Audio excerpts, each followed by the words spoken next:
हिंदुस्तान के पड़ोसियों में चीन और पाकिस्तान दो ऐसे नासूर हैं जिनका सिर्फ एक ही मकसद है, दुनिया को बर्बादी की तरफ ले जाना, और उसके लिए वो अपने आतंकियों का सहारा लेते हैं। ऐसे में एक बार फिर पाकिस्तान के सदाबहार दोस्त चीन की एक बड़ी साजिश का पर्दाफाश हुआ है, लेकिन इस बार उसने ये हरकत अफगानिस्तान में की है, ये जानते हुए कि अफगानिस्तान भारत का घनिष्ठ मित्र है। जी हाँ, खबर है कि चीन अब दुनिया भर में आतंक फैलाने में जुट गया है। इसकी पुष्टि तब हुई जब अफगानिस्तान में उसके 10 जासूस गिरफ्तार किए गए। दरअसल अफगानिस्तान ने राजधानी काबुल में एक 10 सदस्यीय चीनी मॉड्यूल का भंडाफोड़ किया, जो एक आतंकी सेल का संचालन कर रहा था। ये जानकारी राजनयिकों और सुरक्षा अधिकारियों ने दी है। अफगानिस्तान और भारत में इस मामले के जानकार लोगों ने बताया कि ये मामला चीन के लिए एक बेशर्मी के रूप में सामने आया है।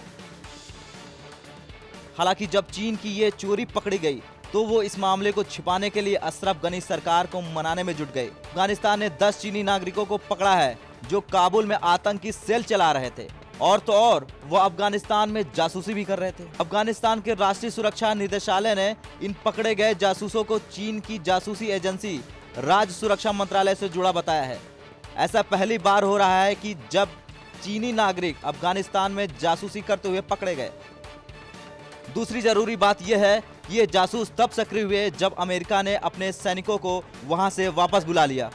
काबुल में एक वरिष्ठ राजनयिक ने कहा कि 10 चीनी नागरिकों में से कम 2 हक्कानी नेटवर्क के संपर्क में थे, जो तालिबान का आतंकवादी समूह है। अफगानिस्तान के राष्ट्रीय सुरक्षा निदेशालय ने राष्ट्रपति अशरफ गनी को चीनी जासूसों के पकड़े जाने की जानकारी दे दी है। अशरफ गनी ने इस मामले की संवेदनशीलता के मद्देनजर इस केस की जांच के निगरानी की जिम्मेदारी अफगान खुफिया एजेंसी के पूर्व प्रमुख और प्रथम उपराष्ट्रपति अहमरुल्लाह साहिल को दी है।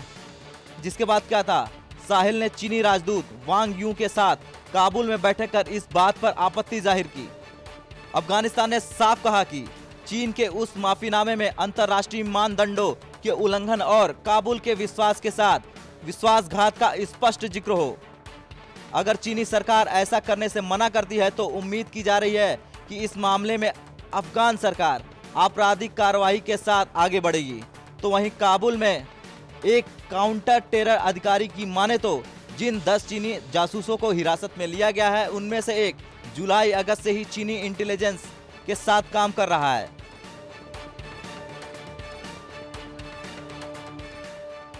ब्यूरो रिपोर्ट, भारत तक।